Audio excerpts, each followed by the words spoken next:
Before you begin your new job as a rotomolder, you may have a few questions. Maybe you're not exactly sure what rotomolding is, or what kinds of machines, equipment, and materials you'll be using. Maybe you're anxious to know what your responsibilities are in this new position.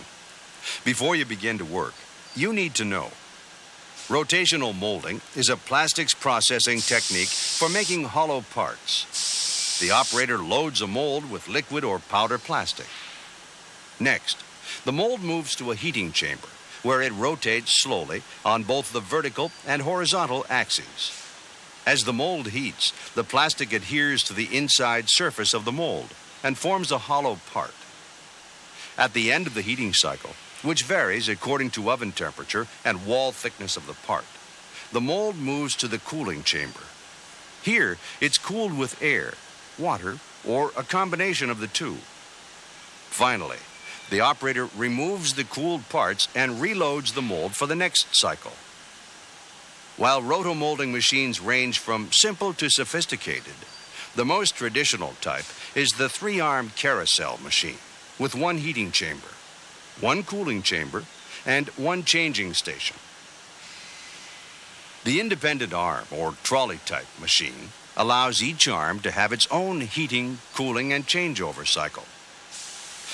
Your facility may mold parts with a rock and roll machine, or you may use the clamshell machine, where heating, cooling, and changeover take place at a single station.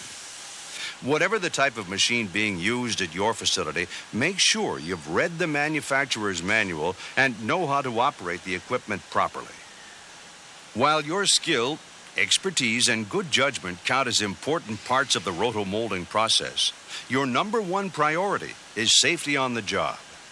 Know the right way to handle and dispose of any raw material you use. The government may require a form called an MSDS. That's a Material Safety and Data Sheet, to be on file in your workplace for any hazardous material that's used there. Be familiar with these forms. Remember, you're working around moving machinery. Watch out for pinch points, where you or your clothing may get caught in moving parts. Keep on the safe side of protective guards and screens. The machine control panel is a high voltage source. Never open it. Instead, report malfunctions to your supervisor immediately. Stand well back from the machine when it cycles. You may hear a warning bell or buzzer, or see a flashing light about 5 seconds before cycling begins. Remember that high temperatures are required for rotomolding. Be careful near the oven. Molds and their mounting systems are other potential hot spots. You'll usually use a power hoist to lift and move heavy mold parts. Be sure the clip is locked over the hook to prevent the mold from jumping off. You may be required to protect your head with a hard hat or bump cap. Other personal safety measures you may be required to use are safety glasses or goggles to protect your eyes, especially when using an impact wrench. Ear protection to lessen the noise level of the plant. Respiratory equipment for safety when mixing some raw materials or working with known irritants, such as mold releases. Or protective gloves to avoid burns or skin irritations. Use common sense on the job and carefully follow all safety guidelines established at your workplace. You'll avoid injury to yourself or coworkers and damage to equipment. Keep your workstation clean. Cover storage containers to prevent material contamination. Don't allow spilled plastic or pigment to accumulate where it can contaminate materials or become a fire hazard.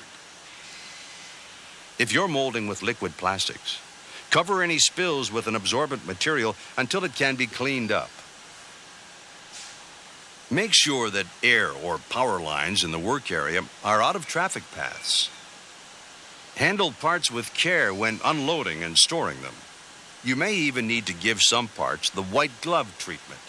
Light-colored parts can be permanently damaged by dirty or stained hands. Store finished parts in an approved manner. Stacking parts incorrectly before they're completely cooled can ruin parts.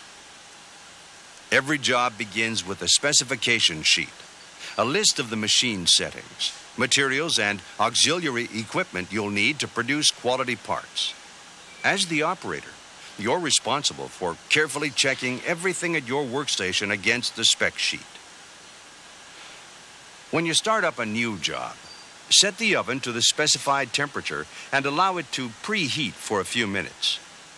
Set the rotation ratio and speed. Check that the plastic matches the specified material and that it's been approved for production use. Zero out the scales before weighing the plastic. Allow for the tare weight. That's the weight of the container. The plastic should be clean and free of foreign matter. Be sure the mold cavity and parting line are clean. Also, remove any plastic that may block the vent tubes. Add any inserts specified on the job sheet. Be sure the inserts are clean. Oil film will prevent the plastic material from forming around the inserts during heating. Fasten the mold halves together securely to prevent leakage. During your shift, monitor all machine settings to guarantee they're within spec. You're responsible for maintaining the mold release system. Keep the parting lines of the mold clean and apply parting line release before material begins to build up. Be careful not to get parting line release into the mold cavity. If a part should stick, remove it carefully with a plastic pry bar or a wood tool. Never use sharp tools, or you may damage the soft aluminum of the mold. Many of the molds you'll be using are expensive, and they may belong to customers. You're responsible for keeping them in good condition. When parts become difficult to unmold, reapply the appropriate mold release to the cavity. Follow the manufacturer's instructions for application and use. Keeping your equipment in good working order is another operator responsibility. Equipment that is running just a little off will cause problems in the finished part. Routine checks and minor maintenance will ensure quality parts cycle after cycle. Most moving parts, such as the arm drives, should be checked for wear and lubricated daily. Slipping arm drive components can change the rotational ratio and speed, causing uneven wall thickness in the finished part. For other mechanical parts, such as bearings, establish and follow a maintenance schedule. Always follow safety procedures to ensure that drives cannot be engaged during maintenance.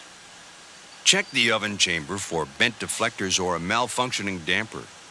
The inside of the oven should be clean and free of spilled plastic or anything else that can be a fire hazard.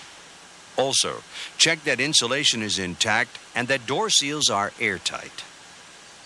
In the cooling chamber, make sure that there are no obstructions in the water nozzles and no material clogging the drains. At least once per shift, check that the mold mounting system is securely in place and that the counterweights are accurate. An unbalanced mold will cause uneven distribution of the material during rotation. If air is injected into the part as it cools, be sure the air pressure settings are accurate. Use care.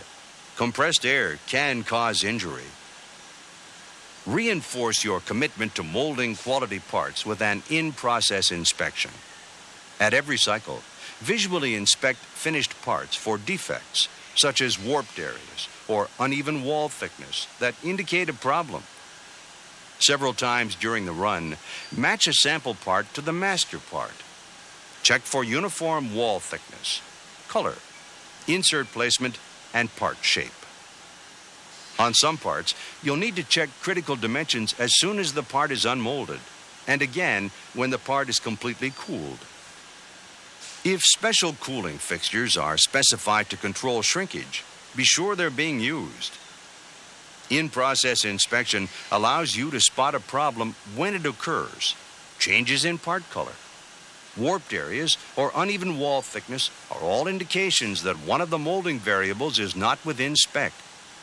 Your careful attention to detail can increase the number of quality parts and reduce the scrap during your shift.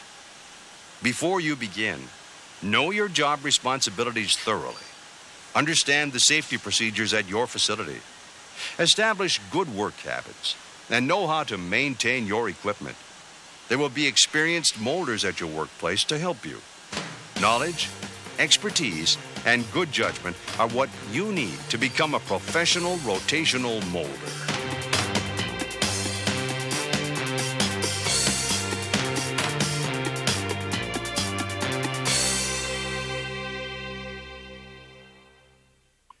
The safety procedures demonstrated or otherwise referred to in this videotape are believed to be generally recognized safety procedures used in the rotational molding industry. However, they do not constitute any warranty, express or implied, of or by the Association of Rotational Molders. Your employer or local state or federal laws and regulations may require different safety practices, which shall take precedence over those dealt with in this videotape.